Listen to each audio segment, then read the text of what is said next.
Okay, well, let's go ahead and get started. Chris, if you're on, please chime in. Good morning, everybody. My name is Michael Manser. I'm with the Texas A&M Transportation Safety Institute. This is our regular quarterly meeting for the Texas Motorcycle Safety Coalition. A few notes. We have quite a full agenda today, but I know one of the most important things is actually the open discussion. And I know we have scheduled a very brief time for that at the end. What I'm going to try and do is keep things moving early on so that we can open that up a little bit more so that there's a little bit more time for open discussion. And if you don't have anything going on after that, discussion can continue beyond the 11:30 mark. Next slide.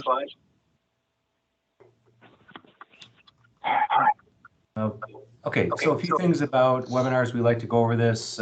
If you would mute your phone, there's a little icon, and we'll show you these a little bit more in this second, but up in the kind of upper right area, there's a little microphone. Hit that, and there should be a line through it, and you'll be muted.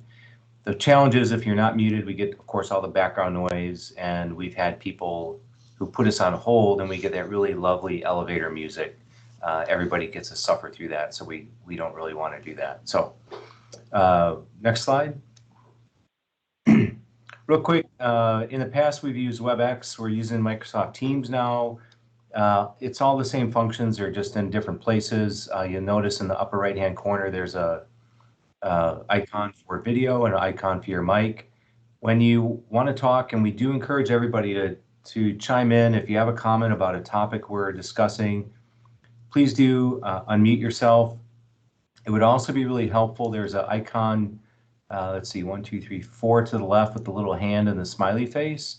If you hit that, that kind of raises your virtual hand, and that lets us know you want to talk, and we can, as soon as we get the next gap in the conversation, we'll acknowledge you and you can make your comment. Again, it's please do, if you have comments or questions, please do unmute yourself, raise your hand. It's not meant to be a kind of a one-way discussion from the presenters to you. It's meant to be a more of a conversation. You'll see a few other buttons. There's a list of participants. You'll see that there's an icon for that. Sort of looks like a big person and a little person behind it. And then you can certainly add comments. There's a little icon for that. You'll see it kind of looks like that little circle with the corner on it. I have found that the comments section tends to be pretty active. What we do try and do is recognize those comments periodically. So as our conversation is going along, Kathy's under instructions, and so is Laura and other people, to constantly monitor that chat box, and when stuff gets posted, to bring it forward to the rest of the group. So if you're a little shy, you don't want to talk, please do just throw a comment in the chat window, and we'll get that up there. So, okay, next slide. Okay, what we want to do is just, I want to turn it over to Kathy for a little bit to talk about some of the crash data that we've been digging up. We had a request at the last meeting to pull some of the high-level motorcycle crash statistics and present them back out to the group. So that's what we're doing here. Kathy, you want to chime in? Thanks, Mike. Actually, this data was pulled in November. And as we go through this and compare it to some of the data that was pulled last year, you'll see that the numbers have changed. So the CRIS data is still, it's a live database, so it does continue to change, and we do not have numbers yet for 2021. We hope to have some of those numbers available at the forum in April. However, they will still be very, I'm not sure whether or not they'll be kind of finalized yet, because that's still a little early in the year. But for the information that we had, just kind of that high overview for the motorcycle crashes, is that we are still being overrepresented in overall traffic fatalities at 12%, when the estimate is we're somewhere around 2 to 3% of the miles or motorists on the road. One of the big things that was different is the motorcyclists involved in the fatalities and suspected serious injuries represented 29%, whereas those in cars, passenger vehicles, was only 1%. So again, very, very overrepresented. Next slide. Did we jump to?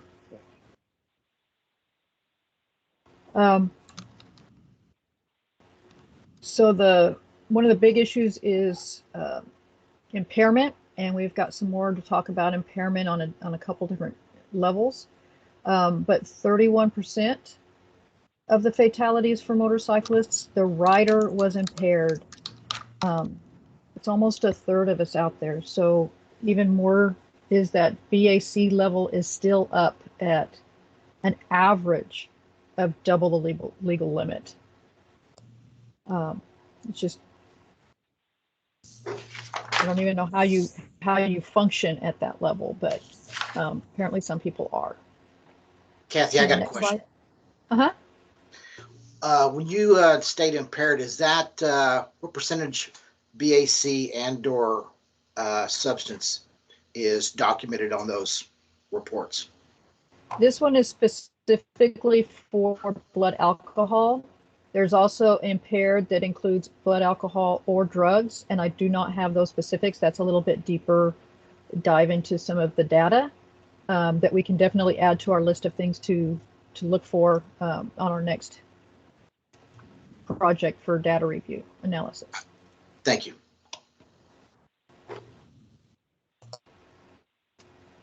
So speed is another major factor in motorcycle crashes and fatalities and serious suspected serious injuries. Unfortunately, we don't know how many of the speed is also with impairment. So those are, again, some of the deeper dives that we don't have at this higher level. But with 22% of them being speeding related, and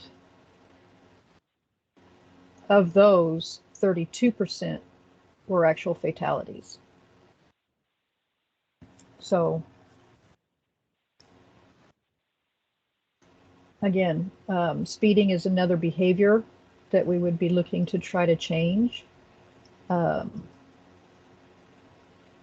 If we can get the message out there, and then how do we get that message out there, and how do we help our community make good choices? Next slide.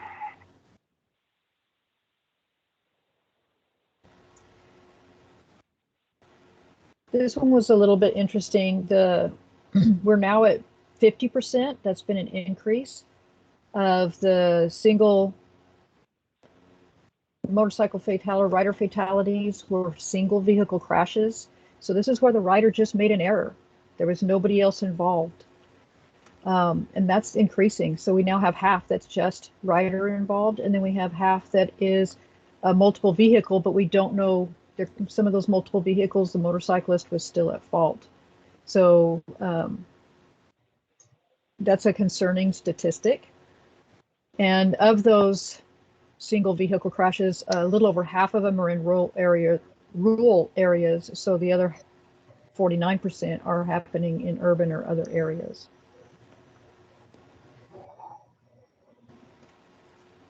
Next slide.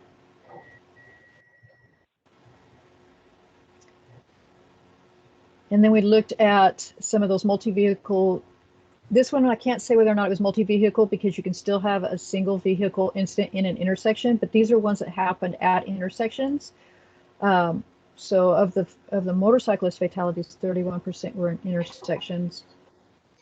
And of those 31% or 149, 66% of them incurred in the urban areas, which isn't a major surprise because most of the intersections there's more intersections in the urban areas than the rural areas. I believe that's the last slide we have. Had some comments in here about the CRIS data.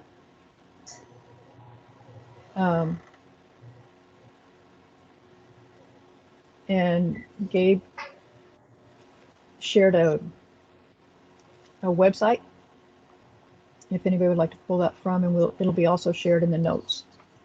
Hi, everybody. I'm Gabe Cavazos. I'm the CEO of Texas Motorcycle and Automotive, Inc. We've developed a crash and theft response system similar to like OnStar for motorcycles and power sports vehicles that we're taking to market in 2023.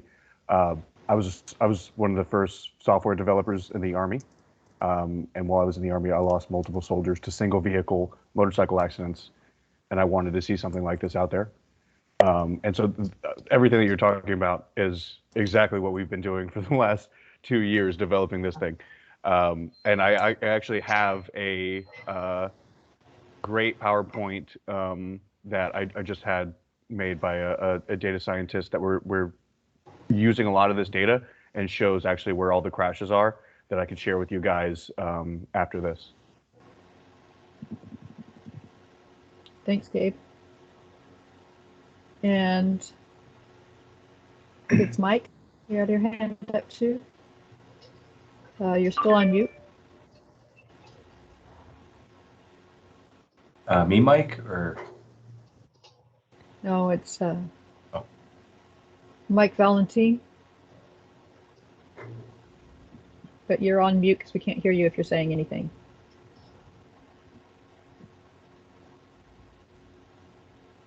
We still can't hear you.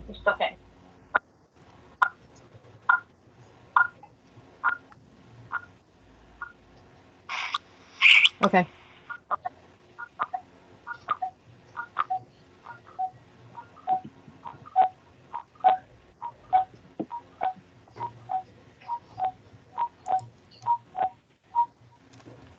All right, somebody just, Mike Valentine, did you get a chance to say anything, or did your mic come back on and start working?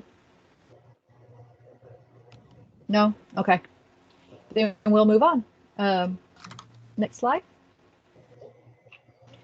So this is data that was actually pulled from a report that is in on the Look, Learn, Live website under resources data. It's a deep study that was done, finished up last year, and printed up in September of 2021. So this one, it went into a little bit deeper dive of different things, especially some of the rear end. How many times do motorcycles get rear-ended versus how many times are motorcycles doing the rear-ending? So it's really kind of interesting. That was some information that came out that they added to the, that was important enough to bring out. But you can kind of look at what the trends have been over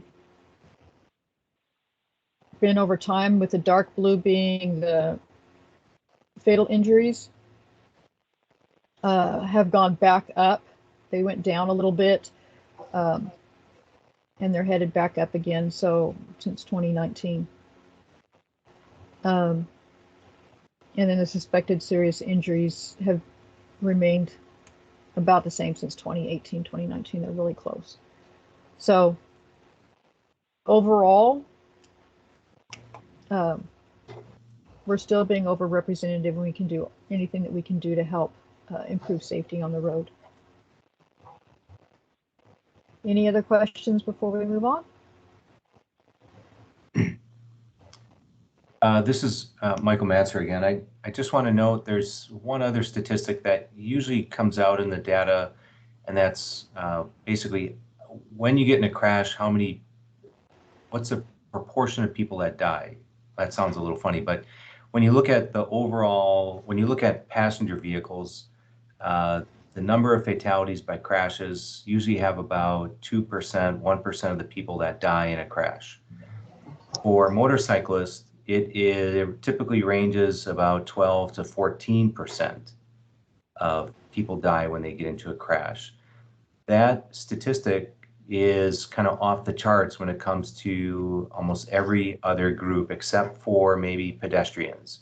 And pedestrians, of course, are incredibly vulnerable because they have nothing around them, very similar to a motorcyclist. So the motorcycle safety problem, quote unquote, in Texas is significant, and it's the same nationwide. That statistic of about 12 to 14% is remarkably stable across many of the states, particularly Florida and California, which are the two other large states like Texas. So it's really kind of sad that number really doesn't shift that much. And you can see, we look at 2020 data and we're bumping back really up close to 500 fatalities a year. There's still a lot that needs to be done to help keep riders safe. So. And Mike, to that point, in this 2021 data, that motorcyclists for fatalities and suspected serious injuries was 29% versus 1% of passenger vehicles. Yeah. And 12% were motorcycles and just fatalities. So if you have a request for data, if you want us to look into something a little deeper and report out back to this group, please do let us know. You can either email us and we'll put our email addresses in the chat window, but you can also just put that request in the chat window, and we'll, as we go through the next couple months, we'll pull that data and then report back out to the group. So if you have a particular interest in something, please do let us know.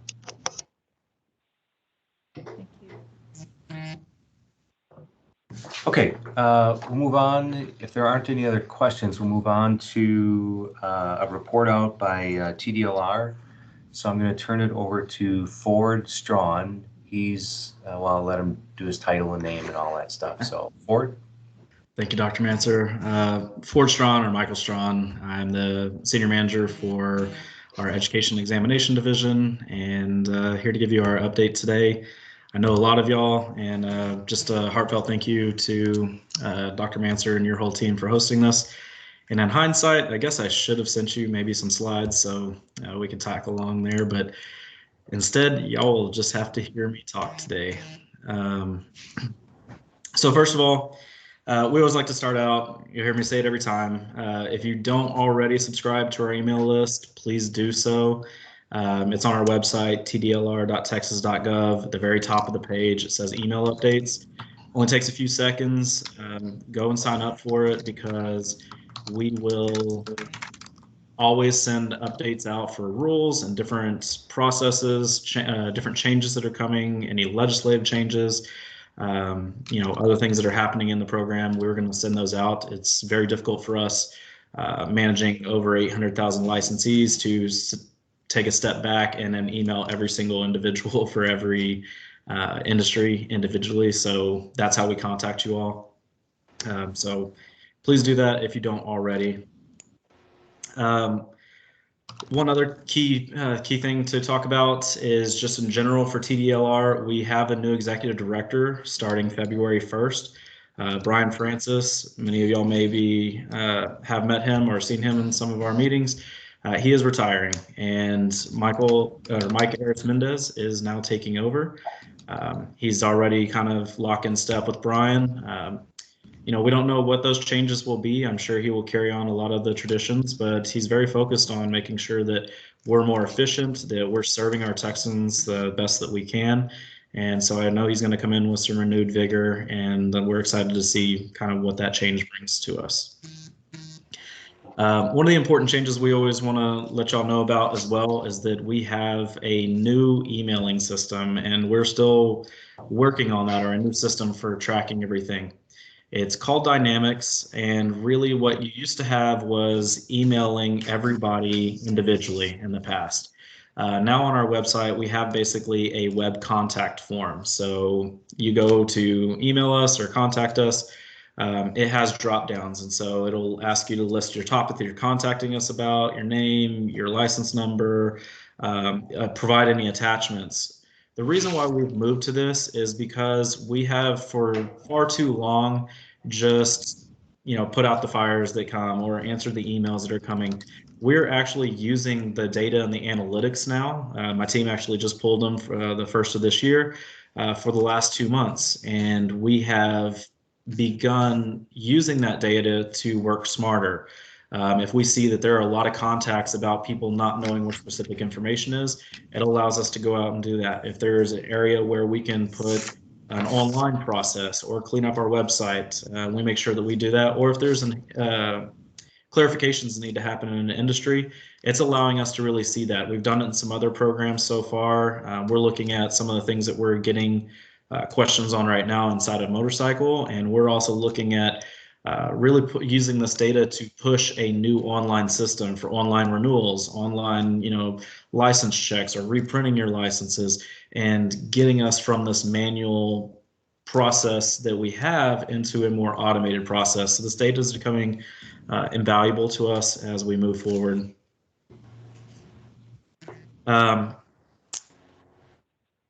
One of the changes that we had recently as well is range approvals. Many of y'all may know this, but range approvals, if you are going to submit them to us, there used to be a process where you would have to send us a range approval, we would sign off on it, it would go back to you, then you'd have to send it to MSF, Total Control, your curriculum provider, it would come back to you, and then you would send that back to us again. We've worked with the curriculum providers to change that, where you go directly to them, get your range approval, everything else signed up, completed with them, and then send it to us. We'll review it and then go through there. So we're cutting out half the steps and the wait time, trying to be a lot more efficient for you all moving forward. And that's something that we've gotten from our feedback and talking with you all, or just seeing the headaches of how it has to go back and forth. Really trying to be smart about how we work in this industry and try to remove those little burdens as we move forward. Tdlr motorcycle audits. I know that in the past y'all have been very familiar with technical site visits and everything else. Tdlr is employing what we consider to be an audit. That's what the laws move towards and what we have into rule. If you're not aware already, if you want to know all the ins and outs of what we're going to look at, what we're going to check, and what we're going to be coming to your school for, on our website, we actually have a document that we put out there on what to expect during a motorcycle audit. I'm here to tell you that the charge I've given my employees when they go out, specifically Mike Sconza, that many of y'all know, is our focus is on education. It's on information and it's on safety.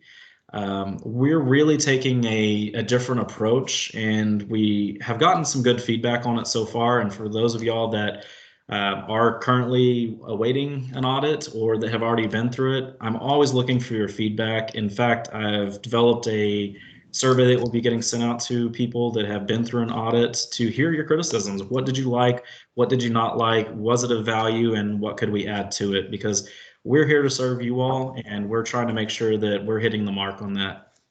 When Mike comes out to do an audit, you're going to get more than just a look at, are you doing the right things on the range? Are you teaching the curriculum correctly? We're going to teach you things about our website. We're going to take time to answer your questions about quarterly reports. Anything that you all may have questions on, we're actually going to sit down and look at that. And at the end of the day, you get a proof of audit form that you can put up and say that, you've fixed these things, or you haven't fixed these things, or you may need some corrections as far as range runoff or whatever the case may be. But our focus is not on a gotcha when we come out for the motorcycle audits. It's really about the safety of you all and the safety of the individuals taking this course. And so we're excited about that, and I've had some really good feedback, and I can't speak highly enough of Mike's interaction with you all, and how you all interact with him. So really happy about that. And sorry, I'm gonna check. I don't know if there's any comments, but I guess if there's any questions, please let me know, since I'm looking at something else. Training sites, again, one of the reasons why we push signing up for our listserv is to make sure that you all are aware. I assume everybody in this meeting probably knows that September of last year, we had new rules that came out where we added some clarification to stuff. Things such as training sites do not have to be in a physical building. So your classroom can be outside. Now, you still have to have all the materials and equipment and everything else to teach those requirements of that classroom, but we're not requiring you to have a physical building. And that's going in line with some of the changes that we see from MSF with their e-course, with them moving to a new program here in the future where they're looking at a complete e-course for the classroom portion. And so we want to be lock in step with what they're doing and not being, not locking down you all or preventing these actions from happening. We know it's a new world. We know with COVID, it's trying to get away from as much physical contact as possible at times. So we're trying to really be respectful of that and move forward with this program. So you're going to see things like that came out in the current rules. Let me see, sorry. We also are just clarifying, we get a question a lot on verification of course completion for individuals that are going through an e-course. And we have taken the stance, and MSF has agreed with us, that you can still train somebody on a range day if they did not bring in proof of their completion of their e-course. However, both TDLR and MSF and Total Control, if they had one, are in agreement that you cannot issue a completion certificate to somebody who has not fulfilled all those obligations. So it's a business decision, and you'll hear us say that a lot, that we put a lot of things back on the business, that we're not going to micromanage you in that if you want to turn someone away because they did not get their e-course, because you don't want to accidentally issue them a completion certificate without making sure they completed their e-course, we're okay with that. If you want to continue and then have them bring it to you within a few days, you're more than welcome to do that. Just if we come through in an audit and you've issued a certificate to someone who has not successfully completed an e-course, that can be a finding for you, and it can end up, in enforcement actions. So make sure you do that, but it is your business decision on how you carry that out. There were also additions into our rules about adding language in for interpreters and for range assistants.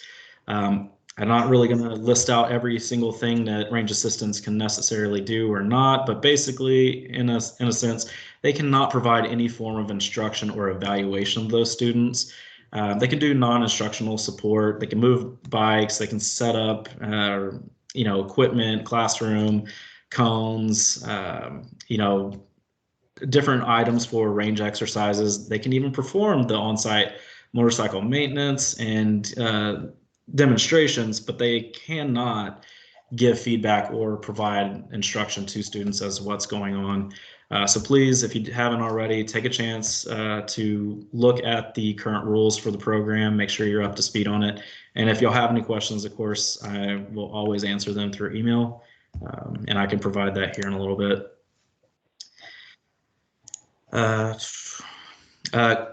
One of the other things that we're looking at and that we currently allow is retesting of students. Actually, through the listserv here, we're hoping to send out in the next few days. It is completely incumbent on me to finish it, but to send out a guide on how to enter a retest student into RIMS. There's a help feature in RIMS already that kind of goes through that, but we're really kind of simplifying it and walking that out.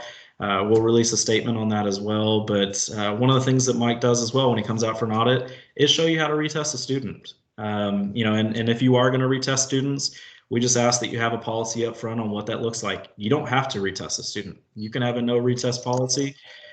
You can have a retest policy. They must do it within a few days, weeks, whatever it may be.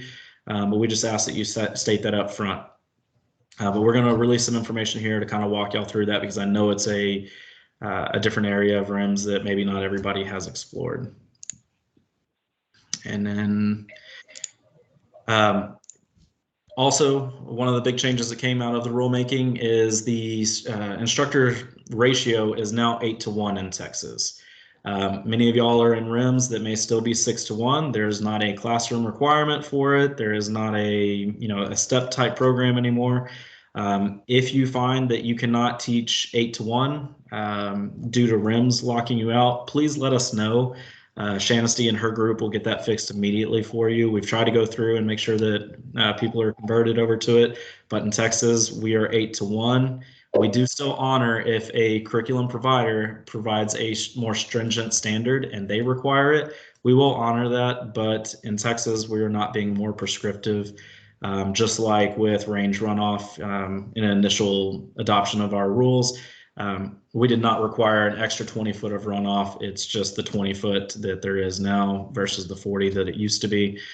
So kind of bringing that in line. But again, we will still respect a curriculum provider's requirements if they require you to step up. With that being said, the elephant in the room, I will give you all an update on, which is instructor preparation classes. We have been in very deep talks with TEEX, Texas Engineering Extension Service, about their recommitment to providing these classes. At this time, it looks like an agreement was met and that our executive leadership is signing and sending over a document or a contract with TEEX to resume the motorcycle training courses. Now, that does not mean that the work is done or that we're still not looking at how to improve this process moving forward. We were made aware that if this contract does get signed, it would be another 5 to 6 weeks before classes would start. We are very much aware that this is one of the most pressing issues in this industry is obtaining and retaining instructors. So we hear you loud and clear. We are working on this day in and day out, and I hope that in the next few days we can announce through our listserv and on our website that TEEX is now providing these instructor preparation classes. We will continue talks outside of that about how we move forward to make sure that this gap does not happen again, and if there's any other pathways as well that could potentially exist or to serve the potential for instructor preparation classes to no longer be interrupted in the future. It's been a huge issue, I know, for you all. It has certainly been for us. And there are a lot of people that we've had to tell people, and sorry, there's nothing available at this time, which is a huge detriment to the service of Texas. I do want to actually acknowledge, I don't know if they mention it very often, but Dr. Manser and his team have been working on a project for us as well about rider retention, instructor retention, and and seeking new riders and instructors as well. And you all have been fantastic. I'm not sure everybody knows how much work that you and your group do. Kathy, Dr. Manser, everybody, they've been fantastic. And the data they have provided us is hopefully going to be culminating in some information coming out to you all here very soon. And we couldn't be happier with our partnership over there. With that being said, I'll turn it over if anybody has any questions.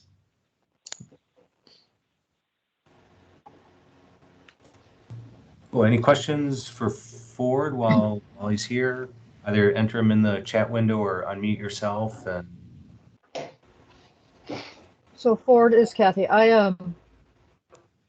It's not necessarily my personal question, but a question that I've been hearing is when TEEX was doing the training last year, it was just MSF curriculum available. Are they anticipating expanding that beyond MSF curricula?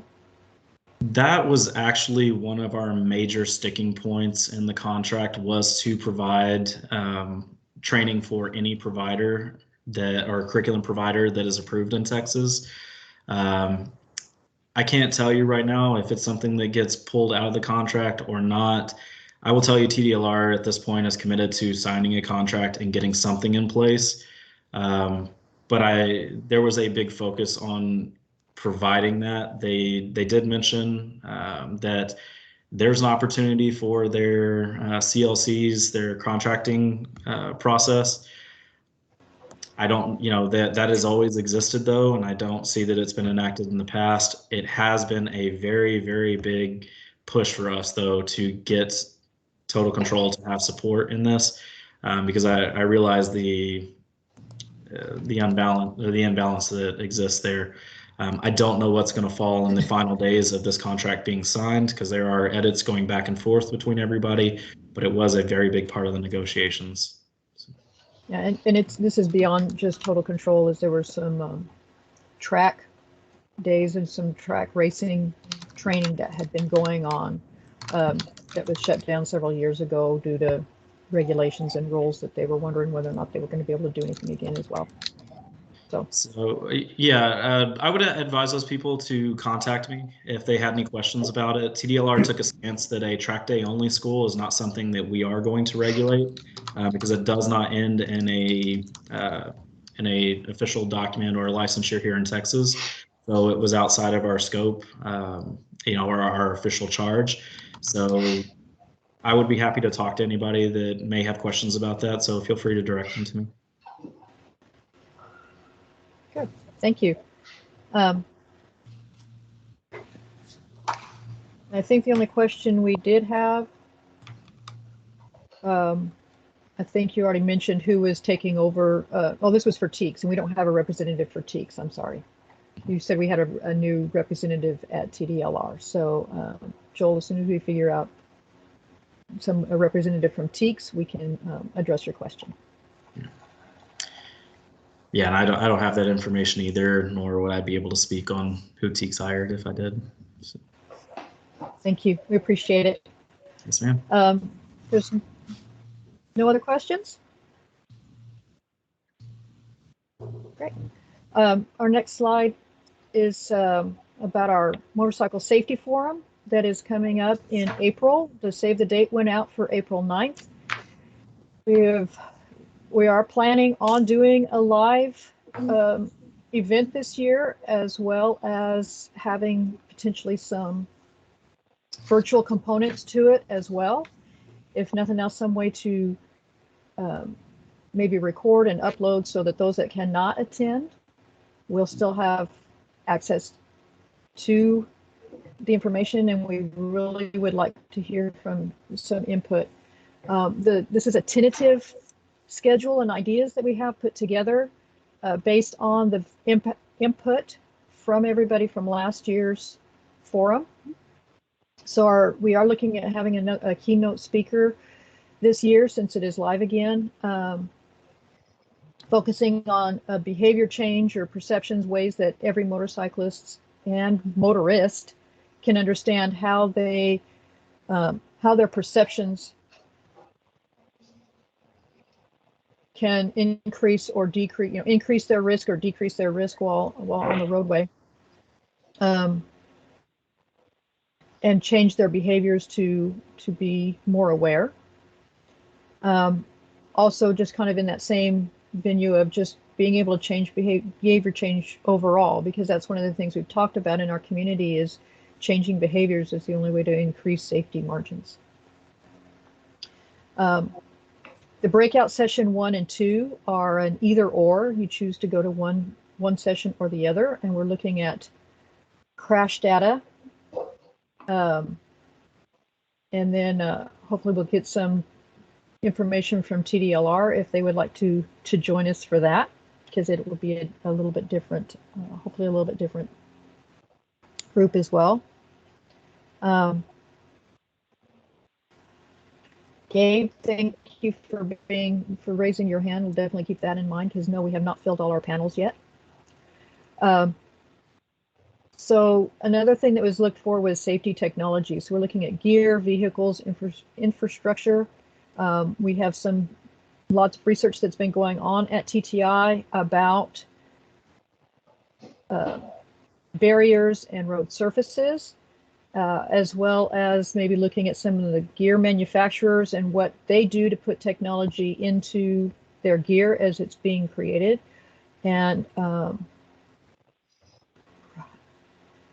And also some of the new technology that's coming out, some vehicles. And yes, we are still looking for panelists for that.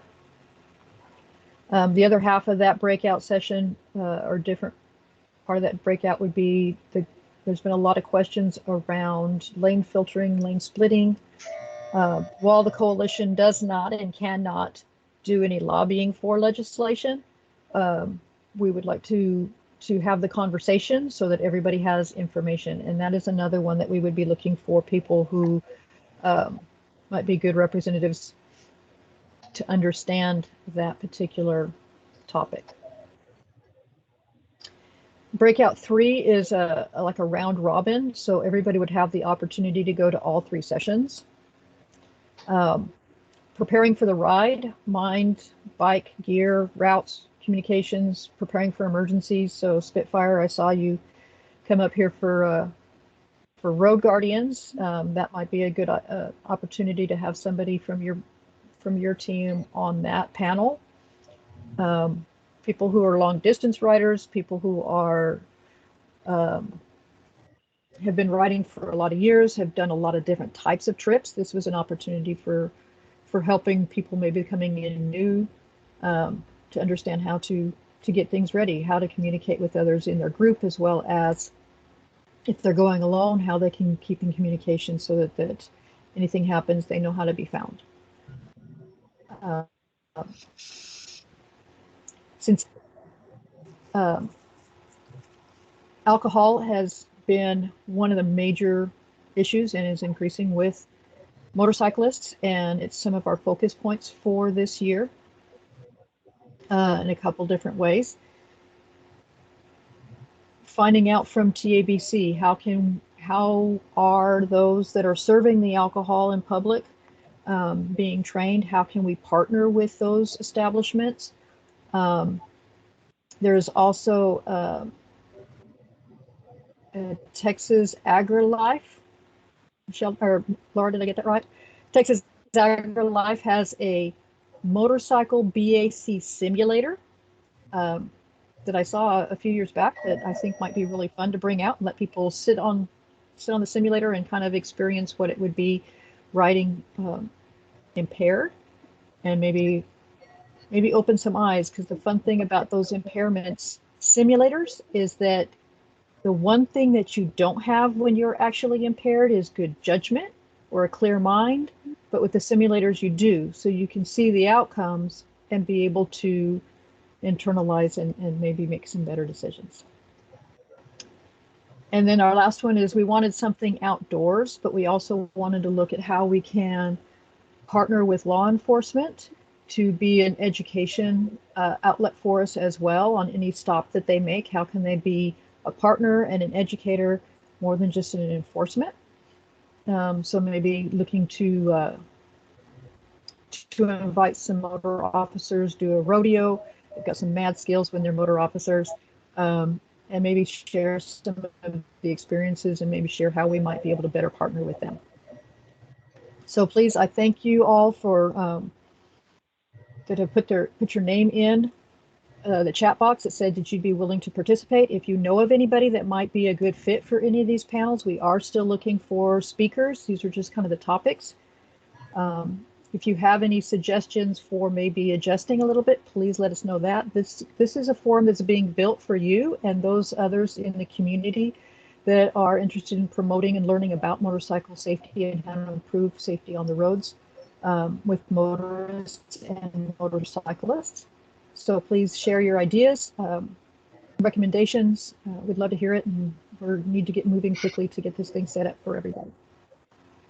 So Kathy, can you remind everybody of the date for the forum? It will be April 9th.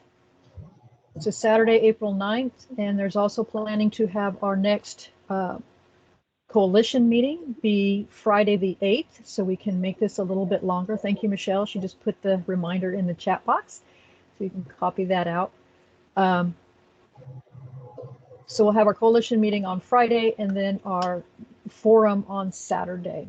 And it is planned to be at the Wyo Ranch in Kerrville.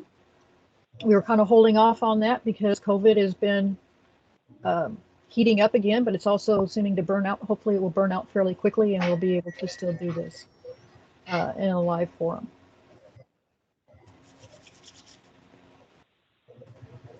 Anything else? And this is Mike. I just want to reiterate, Kathy mentioned that the forum is for you, and I just want to dig into that just a little bit more. We designed the content of the forum, and we have strict instructions to the presenters that the content needs to relate to riders. This is not a forum or a conference that's designed to bore people with a ton of statistics and theory and more academic type stuff. It's meant, and we've been steering in this direction the last several years, it's meant to be focused on riders so that anybody and everybody can come to it and get some good information from it in order to improve their own riding safety and reduce the number of fatalities and injuries and crashes that occur in our community. So it's typically it's not a boring thing. I had mentioned earlier in the chat window, we had Road Guardians out a few years ago, and they had just a ton of absolutely fantastic information. and they had lots of hands-on demonstrations and everything. So it's not the stodgy, conference that an academic or somebody might go to. It's really meant for everybody here in the riding community.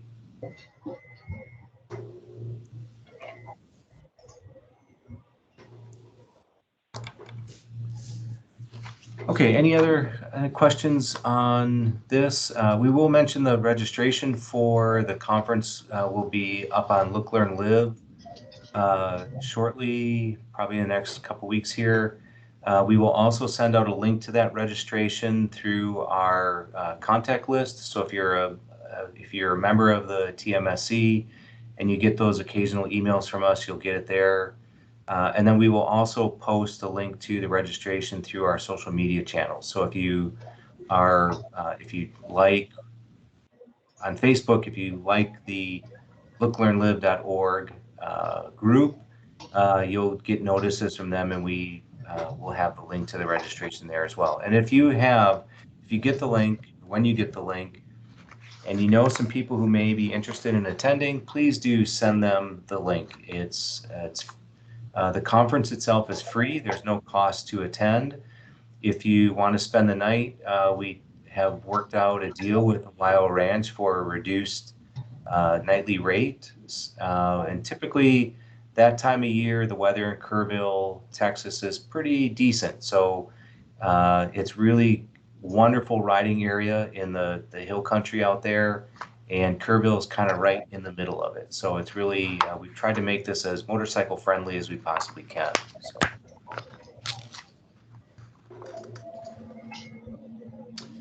Okay. If you have any other questions, please do put them in the chat box. We're going to move on to the Motorcycle Strategic Action Plan. Thank you for moving the slide forward. The strategic action plan. Let me give you just a little bit of background about what it is. So in Texas, particularly like Texas DOT, but other organizations throughout Texas are often asking the question about like what type of work, what activities do we need to get involved in order to address and improve safety for riders, right? We get this question not only from, say, TxDOT, we get the question from Tdlr, but we get the question from a lot of stakeholders as well. So different riding groups and clubs might say, well, we've had a spate of crashes. What do we do to help improve motorcycle safety in our area? What is often missing is a central document that can guide everybody and be used as a resource to help them better understand where their resources and their efforts could go. The Motorcycle Strategic Action Plan is that document. It is something that we put together as a motorcycle community. It's spearheaded by TTI, but we get input and feedback from the Texas Motorcycle Safety Coalition, its task force, the members. We will talk to riders, and we will systematically identify the key areas that we agree on that should be addressed throughout the next 5 years to help improve rider safety. This document is critically important because it does serve as that central kind of a resource to help guide people into what should be worked on, right? So some group might say, well, I think it's really important to make sure that cagers are aware of other motorcyclists. So we should have an awareness campaign. And I agree with that. But when you look at the statistics, you see that half the fatalities are just riders by themselves without any interaction with any other vehicle. We can't ignore that second half. So what we try and do is prioritize these different activities and say, if you're going to do some activities in motorcycle safety and you're looking for some guidance, you might try our high priority item first and kind of work down the list from there. Because as we all know, from doing projects and collaborating with people, it's better if everybody's kind of on the same page, working on the same thing, sometimes it's not quite as efficient if one group is working on topic A over here, another group on B and C, and then it becomes very kind of diluted. That safety effort becomes kind of diluted. So we did a safety assessment. Well, there was an initial safety assessment done by NHTSA. This was a number of years ago. They came in, they visited TxDOT and said, okay, well, based on what we understand about motorcycle safety in Texas, these are some of the things we think should be done and changed. Based on that, a 2016 to 2021 strategic action plan was developed. And again, it just basically lists out those priority areas that should be addressed or could be addressed to help improve rider safety. This also kind of feeds into NHTSA's 5-year motorcycle safety plan. Okay, that's another document that helps inform us because they have some pretty good ideas about what should be done on a national level. And if we can pull those in and capitalize on them on a state level, we'll certainly do that. So we are right at the very beginning of putting together the strategic action plan for 2022 and the 5 years beyond that. And today is just the very first opportunity we have for everybody to get involved and give us feedback. There will be more opportunities. At the next coalition meeting, we've got more questions for you. At the forum, we may have a separate session that deals specifically with items, and then we'll have questionnaires and stuff throughout. So this is just kind of the first opportunity to get involved. Any questions at this point? I'm sorry, I wasn't keeping up with the chat window, but if Kathy, if you've seen something in there that needs to be brought forward, please do let me know. So, okay. Okay, next window, or sorry, next slide, please. Okay, so NHTSA, we point to NHTSA because they have a national motorcycle safety program. They have identified 11 topic areas or categories that they think are important for motorcycle rider safety. Now they have specific recommendations within each one. So these are just the general categories. So program management deals with mainly like the state DOTs and the things that they need to be doing to help improve rider safety. They have, of course, a topic on personal protective equipment. Of course, helmets and advocating for helmet use is going to be one of their high priority areas, but they also advocate the use of appropriate jackets, boots, gloves, etc. Motorcycle operator licensing, when we see, not quite half of all fatalities involve a rider who does not have a proper license, something has to be done there.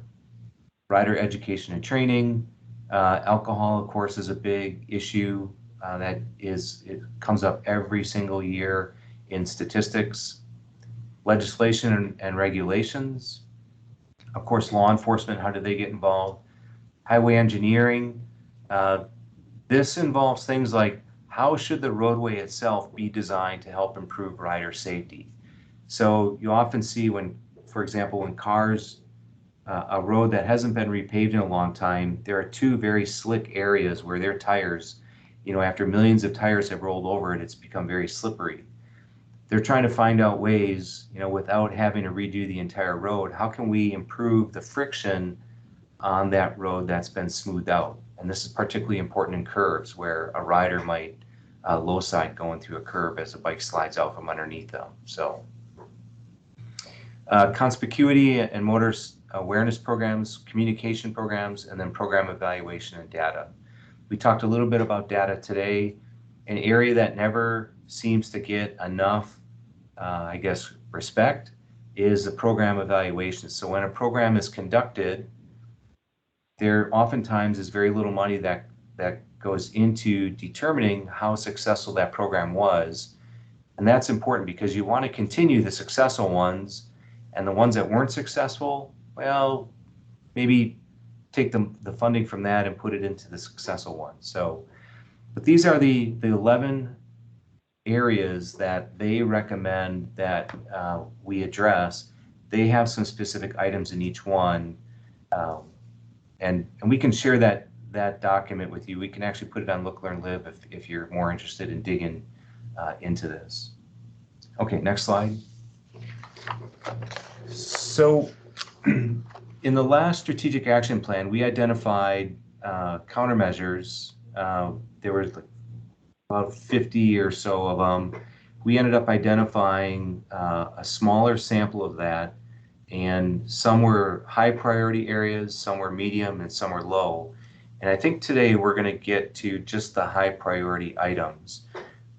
But what we want to do is get a better understanding of those high priority items. What actions have been taken in the last 5 years under that area? So if your club or group has done something in seeking guidance or encouraging legislation, that's what we want to find out today. If there's been anything done in your group or club or anywhere else that you know of in Texas to help educate riders on the use of gear, that's what we want to know today, because we want to basically start to put together a list of, okay, in the last 5 years, what has been done, and that'll help to inform us in the next 5 years of what remains to be done. So that's our goal today, is to figure out really what has been done. So we put together some slides.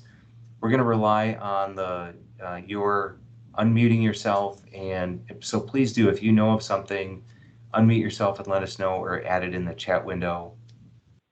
And again, Kathy and Jack, we're probably just going to get to the high priority items here. We won't get through medium and low. So next slide. There we go. Okay. So one of the very first high priority item that we had the last time was seeking guidance on encouraging legislation to require motorcycle training or endorsement to register a motorcycle. This really is born out of the idea that, you know, almost half of all rider fatalities, half of those riders don't have an M endorsement. So they have no training behind them. And you can get a motorcycle, buy one, and not have a license, that's fine, but there's a disconnect. There are a lot of people who own motorcycles who are riding dirty. And we're just wondering if there's any legislation that has been proposed or that your group or club have talked about that tried to address this particular topic. And we have no known action. What we did ahead of time here, Kathy and others have tried to find if there are any activities and list them here, and we couldn't find anything. So really, we just want to verify with y'all if y'all have found anything. And I don't see any hands raised. Okay, so let's go on to update driver licensing system to improve recording of course completion. This is kind of a policy thing more. We didn't know of anything. Ultimately, what we want to get a better understanding of is, okay, who are those riders who have not completed the basic rider course? Again, they're riding dirty, and there has been a project here at TTI that has sent out a card to people who have a registered motorcycle but do not have a motorcycle license. It took a ton of work in order to make that connection, but we want to know if there's anything official on this.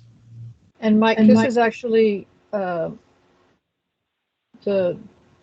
getting people licensed is separate in the strategic action plan, but the updating the license systems, this is actually the computer systems. Could we get the computer systems for the training sponsors, the training schools, to actually speak with the driver's licenses offices? So it would be an automatic upload instead of having to get paper back and forth. And that's where there was no action found. Okay. And Charles asked the question on the licensing issue, is there a draft bill that we can send to the legislature? So this is kind of a sticky wicket. I don't know of a bill or draft language that's out there circulating right now. to propose to the legislature. If somebody has one and they have an interest in submitting it, please go ahead. I know that the coalition itself, like our organization, it's part of the funding requirements for this. We cannot advocate for certain legislation, but what we can do is provide information like the basic statistics that may help inform the development of that legislation. So yeah, we don't know of any language right now where it would be wonderful. I'm going to take off my TTI hat right now. It'd be wonderful if somebody did put some of that language together and get it sent up to somebody who might be able to elevate that in the next session. Also, it was a question, I don't know if Ford is still on the call or not, if TDLR passes information on. So the schools do report to TDLR. I don't know if TDLR takes it beyond that. Thank you, Ford. Yes, ma'am. So that's a great question. And TDLR, we will actually here pretty soon start doing summits where we reach out to all of our industries for feedback. We can't really advocate or carry a bill, but we do get asked by representatives, senators, about what is a common issue or, a roadblock or a need that exists within an industry. And we have that direct connection with those individuals and help provide them with that information so they can draft and carry language forward. So in a way, we do seek input every off legislative year so that we are armed with that information.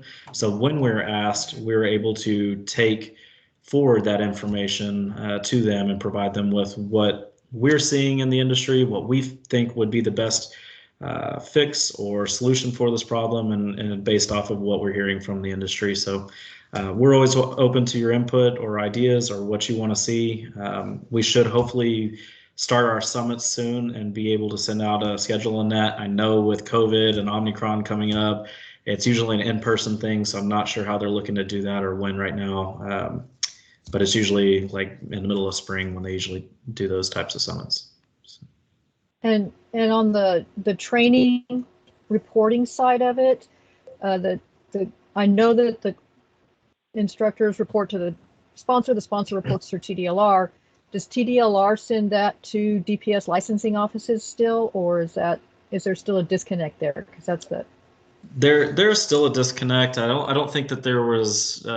It may have been a misconception since the motorcycle safety unit was there that there was also a direct pipeline into the DLS driver's license system. When I worked at DPS, there was not. I mean, you just still solely relied on the MSB 8. We would love to see a pipeline where when somebody does a completion through, a motorcycle training site or a school, that they upload that student data.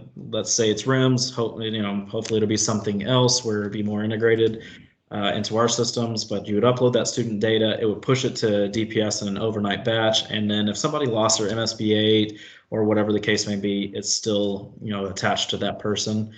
We would like to see the integration. It doesn't exist at this point in time, but we have broached that subject with DPS moving forward for any driver's licensing system updates that they may want to consider in the future.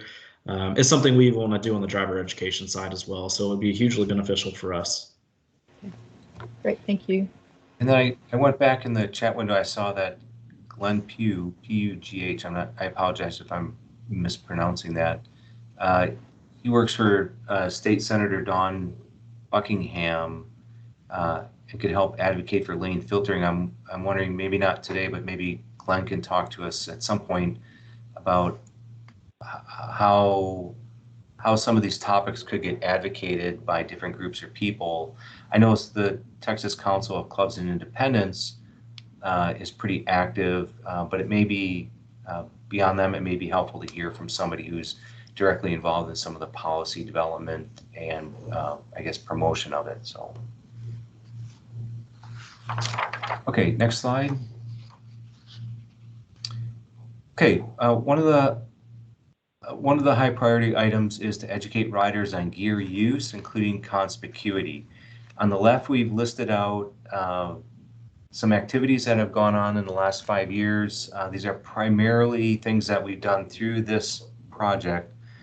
There was a project in 2016 on motorcyclist safety equipment use program. They did a statewide survey on what gear people did and didn't wear, the reasons why they wore gear and didn't wear gear and certain types of gear.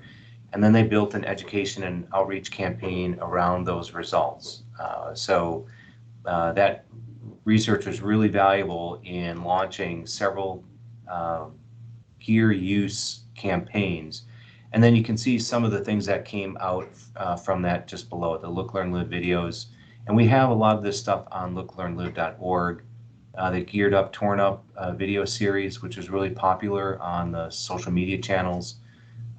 It's a law series on helmets, survival tips, and then Rider Knows is one of the most recent ones that we've done here at TTI. So there is some activity going on in that area, but I will have to say, I'm really hoping that other people, groups and clubs, maybe COC and I, have done some additional activities with promoting gear use. So is there anything that, like you or your group, maybe your organization, or if you're a dealership that has done, that's kind of a formal program on promoting gear use and promoting conspicuity?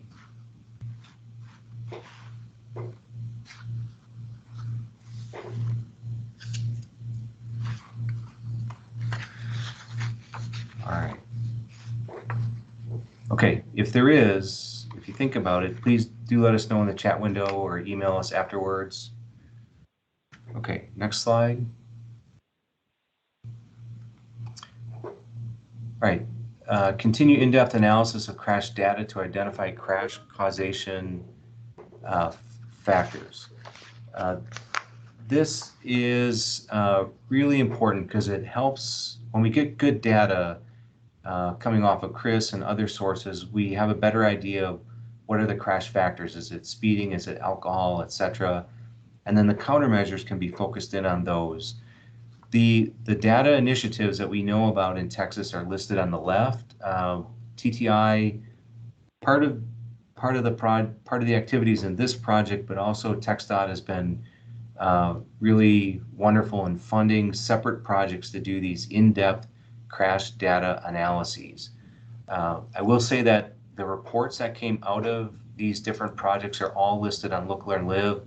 The links are here. I know you can't click on the link, but if you visit looklearnlive.org and go to resources, there's a sub-tab under there for data, and it'll have all of these reports in there. If you know of anything else, please do let us know. But I think we have most of it here. Gabe, if there's some stuff that you've done on the side that's a little bit kind of more formal, something that's recognized, please do let us know. Okay, next slide. Another high priority area, providing guidance to the Texas Motorcycle Safety Coalition. Some of the activities we have are listed below. This one's a bit nebulous. It's kind of, we need to tighten up this particular countermeasure in the future to say what kind of guidance needs to be provided. Maybe it's on educating riders about crash data or encouraging gear use, etc. But what we have listed so far is down below. Okay, next slide. Okay, so we're not going to get, I know we're going to run pretty short on time today. We're not going to get to the other items within the strategic action plan. If you have any feedback today or in the coming weeks on what countermeasures should be included, please do let us know. Kathy has put her email in the chat box. I'll have her do it again. Email Kathy or I, and we'll get that pulled into the strategic action plan.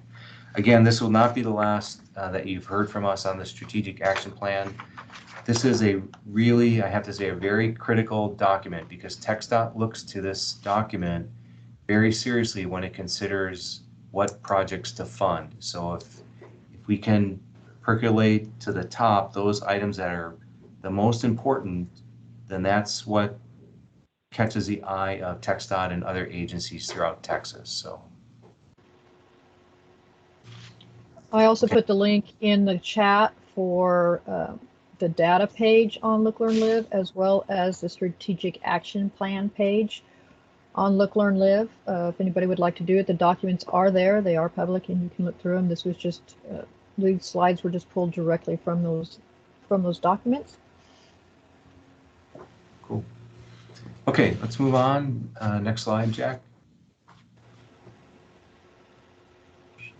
Do you want to skip down past the strategic action plan?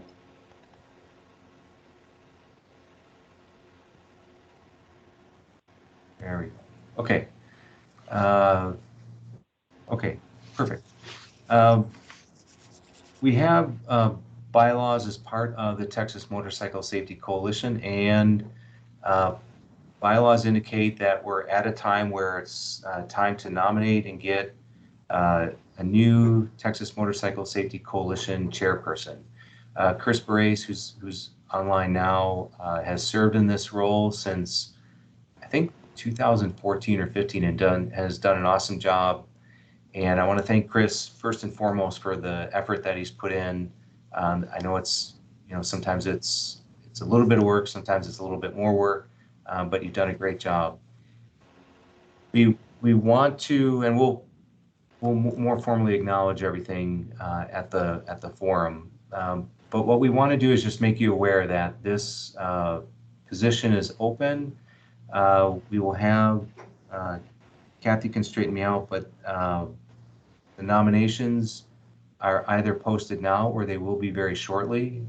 And Jack, if you go to the next slide. The nomination process is just if you go to the looklearnlive.org website, contact us. You can send us the nomination through there just by emailing Kathy. Kathy, if I'm right, there is a form to fill out. There is not a form. Okay, we've simplified it even more. Good. Just an email. Send us an email and why you want the job. Yep. Nominations are due by April 8th, basically at the TMSC meeting, and then at the TMSC meeting on August 11th, we will vote on it. And this is a similar process that we've done in the past, where at the coalition meetings, we have a list of people who are interested, and then we vote on those as a TMSC membership. So the duties of the TMSC chair, if you're interested, we have those listed out starting on the right-hand side there. Really working with TTI to identify meeting agenda topics. Most often, what we try and do is identify some topics ahead of time, and we're trying to make it as easy as possible for the chairperson. So we identify topics ahead of time, send them out to the chair and say, here's what we're thinking. Did we miss anything? Would you like to add anything? And then we typically send that same request out to a few other people to see what they might have on there. We need their feedback in identifying meeting dates and times and any potential conflicts. And then we turn to them for logistics needed for the operation of the TMSC. And that last item has actually been something we haven't done because things have moved pretty smoothly. But if they want to see any changes in how the meetings are run or operated, or some of the activities that we do, that's something that we certainly work on together. And then lastly, facilitating the TMSC coalition meetings like today.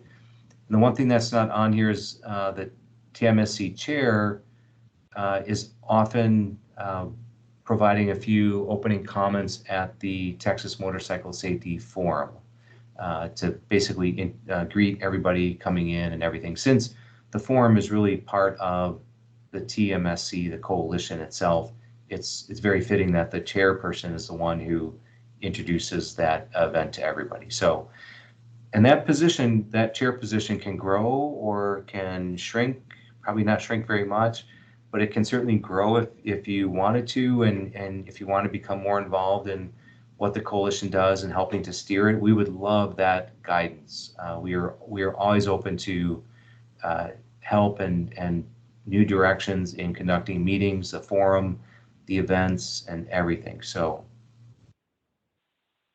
okay, next slide. Okay, Kathy, you want to take this one? Sure. The task force was just established this last year in 21, and I've been working as the chair for that as we were getting started. But it is just like the coalition. It's really your organization, and TTI is here to help support it in any way we can. But we'd really like to have that body be a little more active, and a chairperson that can kind of help guide. In the same thing, help, when do you all want to get together? What topics do you want to do? What do you need from TTI to help you move different things forward? So we can support you in those things. So again, it's supposed to be, this is one that's a little bit different. It's usually announced at the forum. So we can get the nominations in by April 1st so that they can be reviewed, and we can send out a survey voting process at the TMSC meeting, the coalition meeting on the 8th, and then that person will be announced at the forum on the 9th. That's misspelled there. I had TSC meeting. It's actually will be at the forum on the 9th. Will be announced at who that person will be. And again, some of those duties, you all are driving the work, and so we need someone that's willing to really take that banner forward and help work. Our task force is rather small at the moment. We had a couple people that, for personal and family reasons, medical, needed to drop off.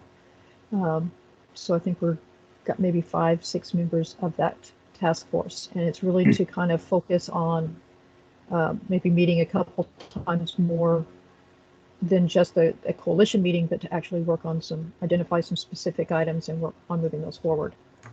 Right now, we're still working on trying to get our impairment survey out so we can start doing an outreach program for reducing impaired writing with writers.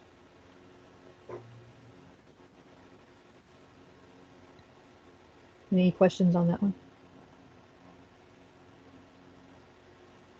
Both of these are just being announced today, so we really hope to start hearing from people. If you are not a member of the task force and would like to be a member of the task force, please let me know that one as well. And then also, if you'd like to take responsibility of the chair, please let us know. Yeah, so just a quick comment, task force. So you probably noticed that this meeting tends to be more of a kind of report out on what's going on. Until we get back to meeting in person, this is more of a report out type function as opposed to working on stuff function. But the task force is intended to actually work on topics. And what we try and do is minimize those task force members' workload. So really what we try and do is meet on a somewhat regular basis and discuss topics that need to be done. And then TTI goes back and actually does the homework and then comes back to the task force and lets them know about the information. So if they're interested in digging into finding out more about alcohol-related crashes, TTI goes back and pulls the data, gets it to them, and then that task force decides, okay, well, we would really like to start to develop an ed and outreach program. TTI goes back and does the footwork and makes it all happen. So it's more of a group of people that really want to dig in deeper and give back to the writing community by saying, okay, we think this is important and this is what we want to do. And then TTI brings that to life. So that's really the purpose of that task force. So what we're really looking for, as Kathy said, is members to be part of it. We don't want that group to be too big to where it becomes paralysis by too many people and too many ideas. So we're just looking for a few more people. But then also the chairperson, as Kathy mentioned, that chairperson can provide guidance as to where that group goes, what topics get addressed, et cetera. So Okay. And along that, we'd like to have a good cross section of people from different backgrounds, people from different perspectives in the community, to give a good, well-rounded conversation. Okay, next slide. I think Kathy, this one's yours too. So if for those of you that remember, last year we introduced our first annual Motorcycle Safety Awards. And congratulations to Red as our champion and Jude Schexnayder as our difference maker. So we are now opening up. It is now open. If you scan, I totally went blank on what that thing is called. QR code. There you go. Scan the QR code. It'll take you to the survey, or there is the survey link, and this will also be going out via social media. I believe Monday morning, to open up the nominations for the awards. Since this award is supposed to be announced and presented at the forum on April the 9th, we would like to get all of those nominations in by the 28th of February so we can do the review process. The task force is instrumental in helping us do that review and selection. So we'll do that in March and early March, because we'd like to get a write-up and some background information and everything, so we can have a really nice presentation during the forum.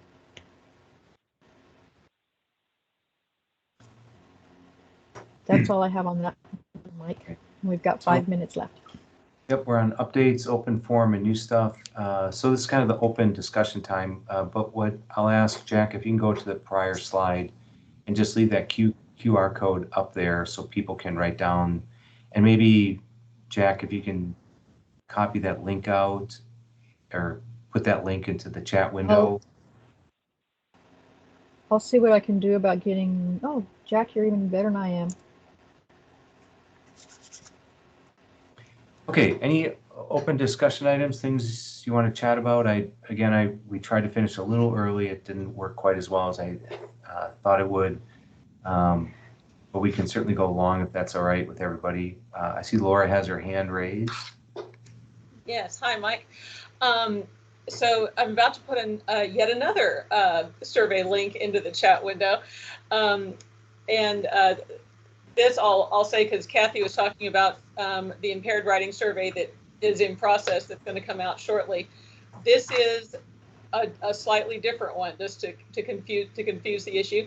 So a couple years ago, at one of our in-person motorcycle forums, or not forums, motorcycle coalition meetings before COVID moved us to online, the discussion got raised about impaired writing and about things that what we'll broadly call the stakeholders in the motorcycle community are already doing or might be willing to do. And by stakeholders, we're talking about, club leaders, motorcycle related businesses like the dealerships or the gear businesses, event organizers. What are some of the things that they are already doing to try to prevent riders from riding impaired and getting hurt? And so as a result of that discussion, we put a proposal into TxDOT a little over a year ago to say, what can we find out, and maybe what could we put out as a list of ideas for folks to consider, of ways that they could, separate alcohol from events, or, if alcohol is present at events, maybe provide safe ride home programs that take into account, taking care of the rider's motorcycle, things like that, all sorts of different stuff. So I'm in the information gathering stage of that right now. So we've got a survey that went out to the coalition on email a few days ago, but I'll stick the link in the chat. In fact, I can go ahead, I've got it ready to roll. Go ahead and stick that in there. But also feel free. What this is doing is asking if you represent some sort of motorcycle business or organization or club. Are there things that you are already doing? I've got some suggestions in the survey, but feel free to fill in anything that I haven't thought of. Are there things that you that you think your organization would be willing to consider. And then if you are a independent writer, if you're not directly representing any organization, there's also an option there for you just to give us some feedback on what would you think, what's your opinion on a couple of the different options that we've got in this survey.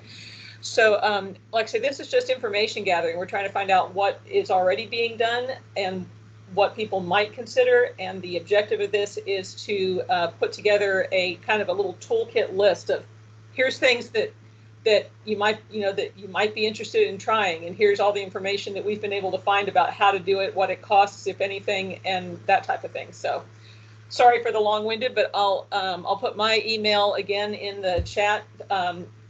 You can fill out the survey online, or if it's easier for you to just contact me by email and we can get on the phone, that works too.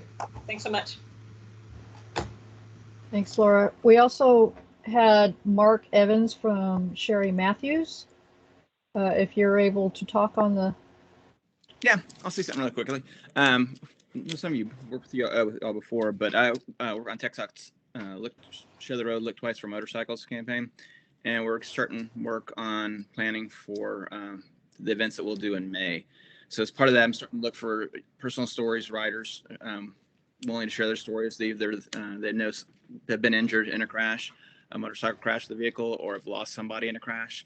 And we're starting to compile those so we can have those available, because always like sharing those personal stories to reporters to help spread the word in case reporters want to talk to somebody, and also featuring some of those stories in the campaign. But like I said, the campaign will be taking place in May, over 2 weeks in May. And I'll go ahead and type my email in right now. It's marke@sherrymatthews.com. I just put in the chat window. So feel free to reach out to me and share your story. We can I can set up a call, we can talk, that kind of thing. But that's just kind of want to put the word out, recruit y'all's help and identifying some of those stories. That always helps us. Having that personal touch, those personal stories helps us spread, I guess, increase pickup of the story, especially with reporters. So. Yeah, and I want to echo Mark's comments. I mean, this is a really great way when we look at educating the public about the risks of riding and the experiences. That Look Twice campaign is one of the central campaigns that is funded through TxDOT and is probably has the highest visibility across Texas. And this is your chance if you want to help support that campaign. And if you know somebody in a crash, or you have been in a crash, you want to talk about your experience, email Mark, because this is the way to support that campaign and to support educating riders across the state and educating motorists. So this is a wonderful opportunity to get involved.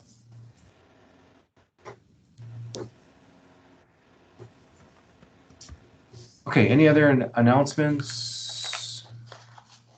Any topics y'all would like to chat about with a few minutes left here?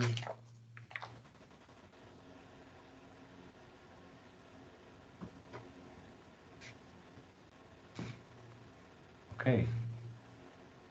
All right. Well, thanks everybody. Appreciate your attending the meeting. If you have any follow-up questions or information or anything, please do let us know.